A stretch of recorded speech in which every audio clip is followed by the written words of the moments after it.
शिक्षक भर्ती का मामला जहां एक तरफ सरकार के लिए चुनौती है तो वहीं दूसरी तरफ अखिलेश यादव के लिए 2027 विधानसभा चुनाव के लिए ट्रम्प कार्ड। अक्सर शिक्षक भर्तियों में हुए घोटालों को लेकर अखिलेश यादव ने अपनी आवाज बुलंद की है। इस बार फिर सरकार की कौन सी गलती ने अखिलेश को बड़ा मौका दे दिया है? अखिलेश ने सरकार की गलती को कौन सी गणित से जोड़ डाला है?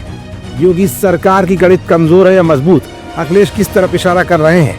और 2027 में अखिलेश का ये इशारा क्या अखिलेश को जीत की गली की तरफ पहुंचाएगा?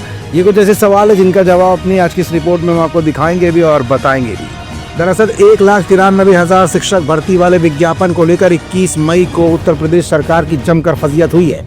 हुआ ये कि यूपी सरकार के आधिकारिक एक्स हैंडल से एक अखबार की कटिंग की तस्वीर शेयर कर इस बात की घोषणा की गई कि सूबे में 1,93,000 पदों पर शिक्षक भर्ती होगी। सरकार के इस पोस्ट के बाद युवाओं के बीच खुशी की लहर दौड़ गई, मगर ये खुशी ज्यादा देर तक रुक नहीं सकी क्योंकि सरकार ने अपना एक्स पोस्ट डिलीट कर लिया। इसी के बाद से इस मुद्दे पर राजनीति शुरू हो गई है।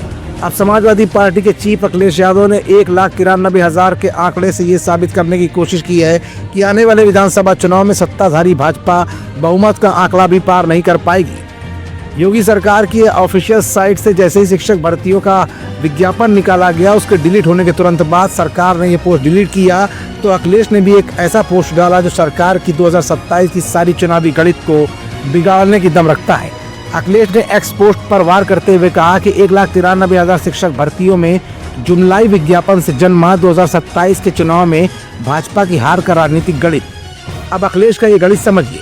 मान लिया जाए कि एक पद के लिए कम से कम 75 अभ्यर्थी होते हैं, तो ये संख्या होती है 1,44,75,000 और एक अभ्यर्थी के साथ अगर केवल उनके अभिभावक जोड़ लिए जाएं तो कुल मिलाकर 3 लोग इससे प्रभावित होंगे, अर्थात ये संख्या बैठेगी 4,34,25,000।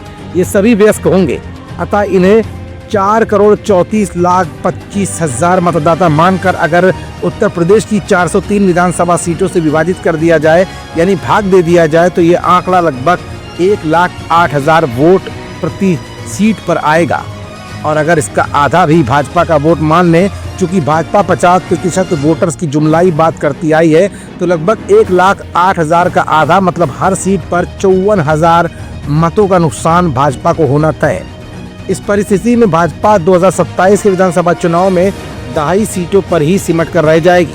सरकार की गलती का फायदा उठाकर अखिलेश का ये पोस्ट कहीं न कहीं युवाओं को प्रेरित करता हुआ भी दिखेगा, क्योंकि अखिलेश ने ऐसा मौका देखकर सरकार की चूक को आम जनता के सामने एक गणित के जरिए लाने की कोशिश की है। उसमें युवाओं का आकर्षण कहीं न कहीं अखिलेश की तरफ बढ़ भी सकता है।